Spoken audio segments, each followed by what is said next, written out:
Hi, you're welcome to my channel. Today I'll be doing something very different. I am Yakkie. If this is your first time here, please subscribe so you can stay updated with more videos. So today I'm going to read out a short story that I wrote. Actually, this is my first time of reading on camera. So if I don't perform excellently, just endure, manage it like that, and I promise to improve next time. The title of the story is The Prophet, and this is just my way of addressing societal ills that we have around us today. I hope you enjoy, and I hope I don't bore you out, because I would really like you to listen and watch the video till the end. It was a sunny afternoon and the skies were beautiful. Shortly after I ate lunch, Annie called me into the living room, saying my aunt had summoned me. When I got to the living room, a strange man was seated next to my aunt. As I walked towards them, the man scrutinized me.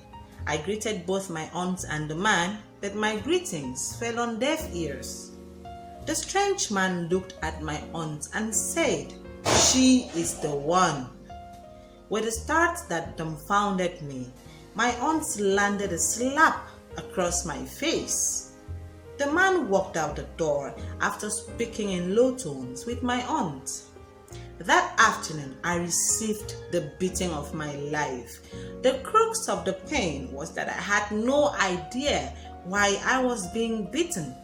My aunt finally let the cat out of the bag after she had almost beaten me to a pulp.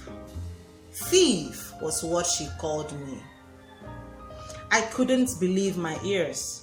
Why did she call me a thief? I had never stolen from her. Suddenly, it dawned on me what the man had meant when he said, "She is the one." Few days later, the man returned. I overheard my aunt address him as the Prophet.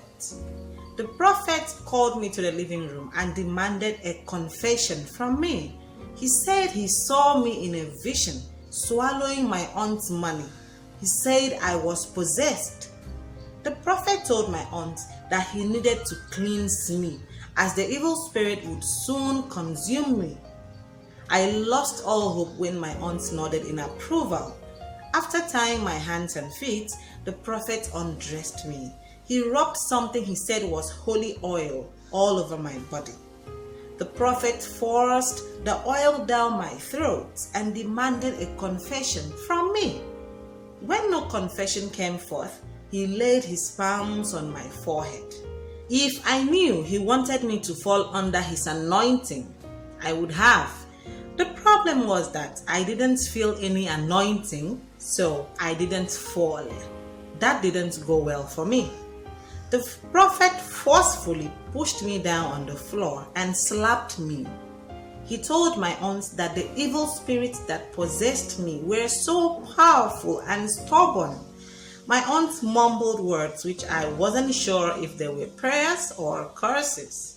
I was literally bathed in the holy oil, and my aunt didn't care about the rug. The Prophet brought out a whip from his bag of many horrors. He repeatedly lashed me till I could feel the skin on my back begin to peel.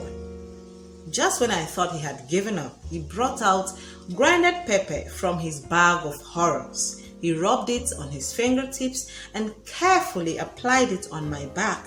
My aunt said, and I quote, "You will die today unless you confess."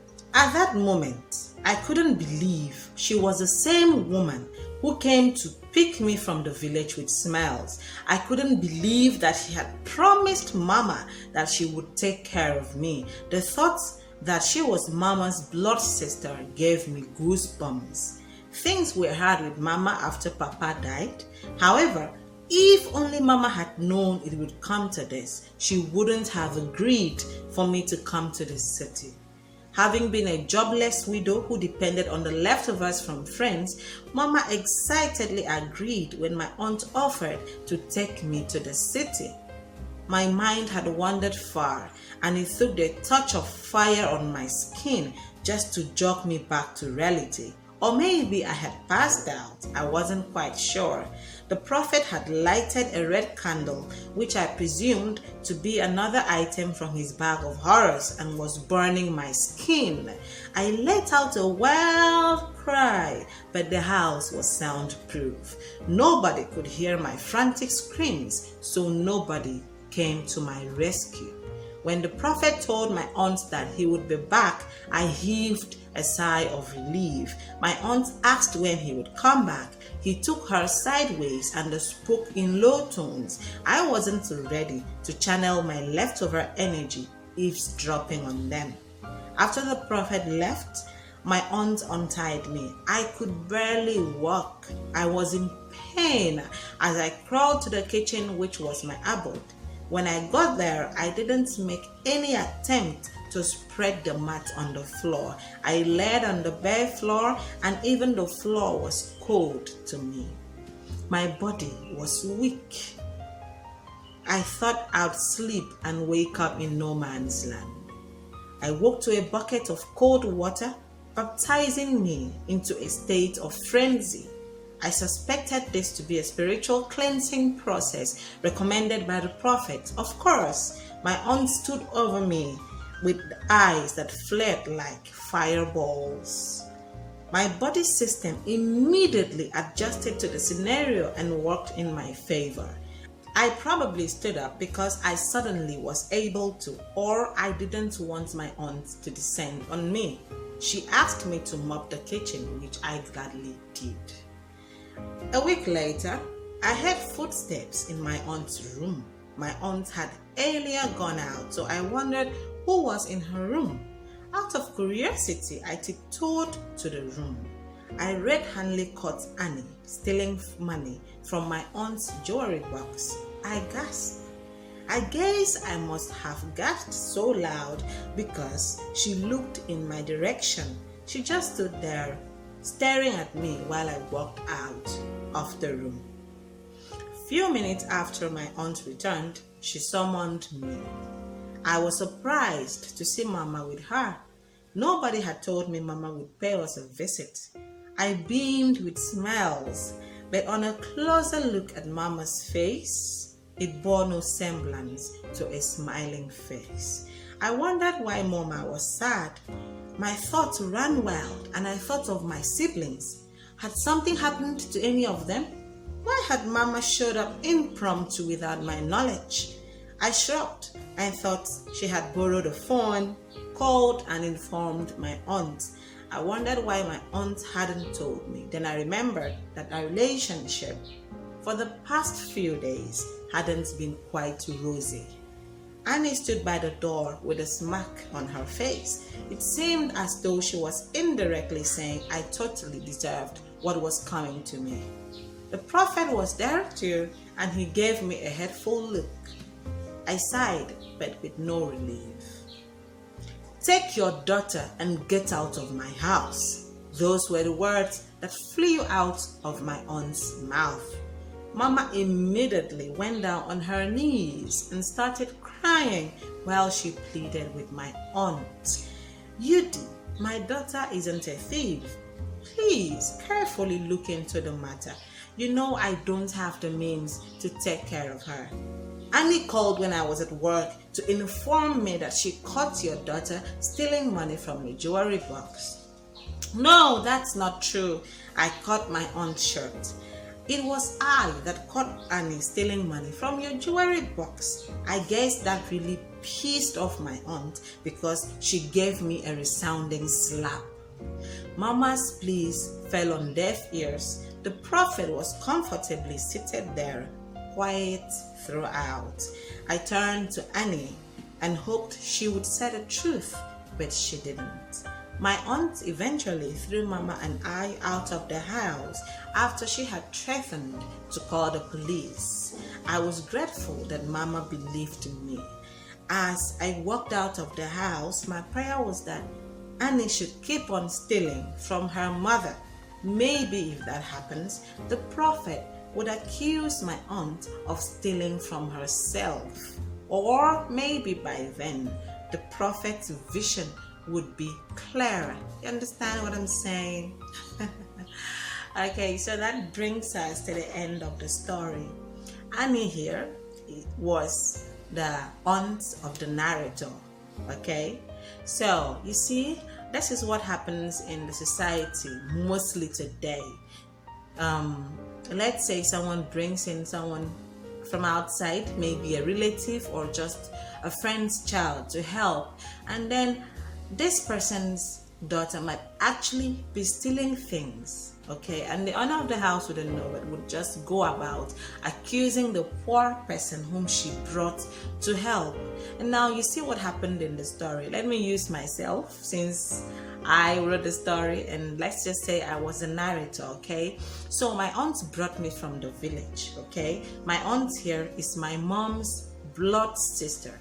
She brought me from the village saying she wanted to help out. Okay, so like I'm here and Annie is my cousin. Okay, so suddenly one day my aunt started to complain that I've been stealing money from her, and she calls in this man who claims to be a prophet, you know, the all-seeing prophet. And when he comes, of course he says, I am the thief. Whether he can see clearly, whether he is hearing from God, nobody knows, but he claims to be a prophet. So he says, I'm the thief. And my aunt is like, yes, of course. Who else would it be? Of course it wouldn't be Annie, who is my cousin, because she is my aunt's daughter. So I come from poverty, so I am likely the one to steal money, which I haven't seen before. So this goes on and on, over and over again. And then one day the prophet is like, he comes supposedly, of course, to deliver me. But then he starts to kabash, you know, and I did not fall under his anointing, in quote. So he's angry and says that I am possessed by spirits that are extremely stubborn and that they need serious anointing. Oh my God. So it continues, and then one day I happen to walk into Annie, who is my cousin. She is very, very busy in her mom's jewelry box, which means probably she's the one that has been stealing everything that the mom has accused me of. Because if she isn't the one, then how come she told the mother, my aunt, that I have been stealing? I mean, how is that just possible? I walked into her and she was like, you know, like just acting like a thief.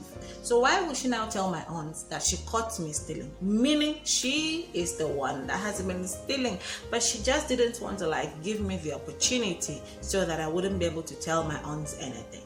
So that's the story. And then my aunt is like, she calls my mother begs and begs, trying to like plead on my behalf, but all her pleas fell on deaf ears. My aunt is very sure that I am a thief. Well, at least that's what the prophet told her. So who do you expect her to believe? But my only happiness is that my mom believes me. So we are gone from my aunt's house, and I'm like, okay, I hope that my cousin keeps on stealing from her mother, because maybe by then the prophet will be like, my aunt has been stealing from herself, or maybe his vision will just get clearer. Okay, so what do you think about the story, and how did I read? Did I just like bore you? Was it boring? Was it interesting? Please let me know in the comment section. And have you learned anything from the story? Also share that as well. Remember to like the video, share the video, leave a comment, and most importantly, subscribe. And yeah, just click that notification bell so you get to know whenever I upload a new video. I am Yakkie, and I hope to see you next time on my channel. I upload videos on Tuesdays and Saturdays, so do well to always come by, check me out, and see what I have for you on that particular day. Till I come your way next time, be safe.